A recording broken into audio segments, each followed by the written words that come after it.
Guys, meron tayong bagong XRM FI 125 ng Honda.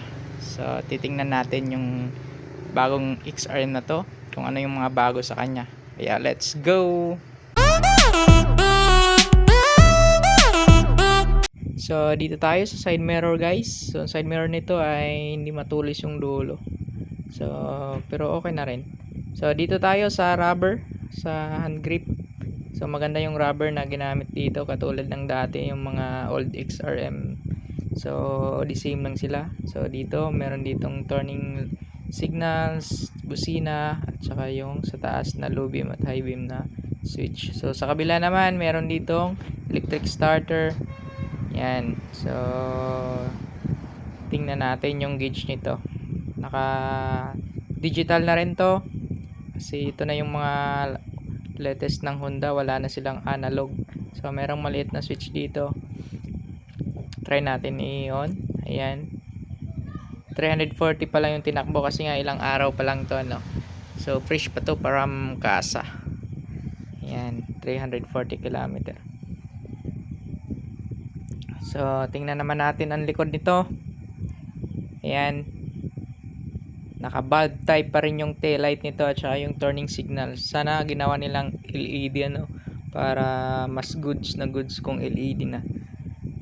At isa sa napapansin ko rito, yung swim arm niya ay masyadong manipis para sa akin. Ito na yung mga latest ng Honda, no, sa XR, lalo yung sa XRM. Parang nanipisan ako ng swim arm na ginamit. So naka traditional drum brake. Pero merong isa nito yung naka disc brake, variant ng XRM 125, pero naka-mags yun. Ito kasi naka-rim. Dito naman tayo sa pipe nya, sa exhaust. So meron namang heat guard. So put fake nito, ayan, maganda rin yung rubber na ginamit. So katulad ng dati. Meron ditong kickstarter.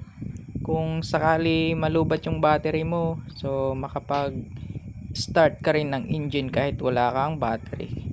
So PGA FI, kasi nga FI na to. So meron sensor dito. Ito yung oxygen sensor nya, kasi naka ECU na yan. So meron naman ditong spark plug. So yung cap ng spark plug na yan at saka yung spark plug mismo ay meron yan ng resistor, kasi nga FI na to. Dito naman tayo sa brake. Front nya ay naka single piston caliper. Yan. Ang front naman ito, sa headlight tayo, ayan, identical siya sa mga 150 XR daw. Parang magkapareho sila ng mukha. So yun na yung mga latest ng Honda ngayon, yung XR at saka yung XRM, no? Parang kapatid kasi ito ng XR, bunsong kapatid. So ito, meron ng thermostat dito, kasi nga meron tayong check engine doon sa gauge nya in case na merong troubleshooting yung makina. So mayroon tayong sensor, no. Then dito naman tayo sa gilid nya. Ayan, minimal lang naman yung decals. So kulay blue lang kasi yung available doon, no? Pero maraming kulay to, may gray, may red, may black, may blue, may white yung XRM. Dito tayo sa upuan nya. Makapal yung upuan nito. So medyo matigas para sa akin. So nakadepende naman siguro, no, sa timbang ng sasakay dito. So buksan natin yung compartment. Ayan, bagong-bago pa, no.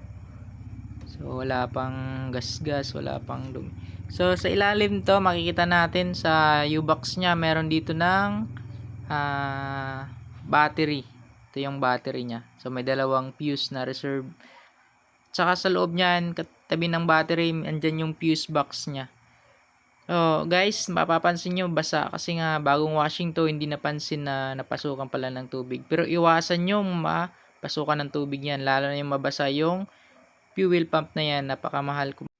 Kaya iwasan nyo mabasa yung fuel pump, guys, sa inyong case. So wag nyo gayahin dito, ano, mag-washing kayo, dapat iwasan nyo talaga na mabasa yan.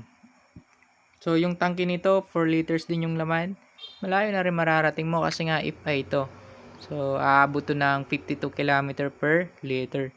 So matipid yung XRM na to, kasi nga 125cc lang naman to. So, susunod na video natin guys, i-review naman natin yung pros and cons ng XRM na to. Sa inyo guys, kung may naka-experience na kayo gumamit nito, paki-comment naman kung ano yung mga na-encounter nyo na problema dito or experience nyo sa XRM 125 na to. So, hanggang dito na lang muna yung video natin. Hanggang sa susunod na vlog. Maraming salamat sa panonood.